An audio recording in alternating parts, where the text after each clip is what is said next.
In today's video, I'm going to teach you how to use the Microsoft Store. The Microsoft Store is your built-in hub for apps, games, and digital content on Windows.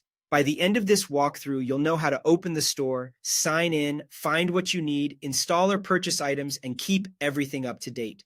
Let's start by opening the Microsoft Store. You can launch it in a few easy ways. Look on your taskbar for a dark blue shopping bag icon with the Windows symbol and click it. If you don't see it there, press the Windows key to open Start and choose the Microsoft Store from your pinned apps. You can also use the search box on the taskbar, type Store, then select Microsoft Store from the results. Any of these will take you to the store's home screen. Once the store is open, head to the upper right corner and click the profile icon. Choose Sign In, then enter your Microsoft account credentials.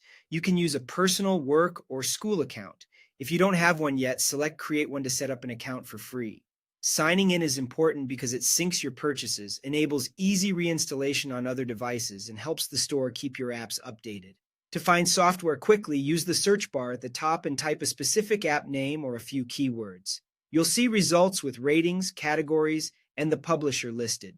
Take a moment to confirm the app is from a trusted source and read recent reviews to make sure it fits your needs. If you're just exploring, browse the categories on the left sidebar. You'll see sections like apps, gaming, and specialized areas such as the AI Hub.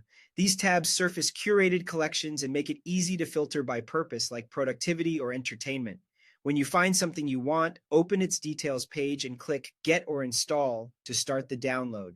On the home page, you may also see featured items with quick install buttons that work the same way. Keep the store open until you see the download begin, and review any permissions the app requests. For paid items, click the price button, choose your preferred payment method, and complete the checkout steps. Purchases are tied to your Microsoft account so you can reinstall them on compatible devices without paying again.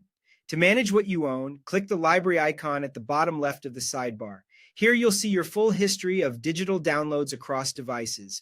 Use Get Updates to scan for newer versions or select Update All to apply every pending update at once. That's it. Now you can open, sign in, search, browse, install, purchase, and keep your apps updated in the Microsoft Store with confidence.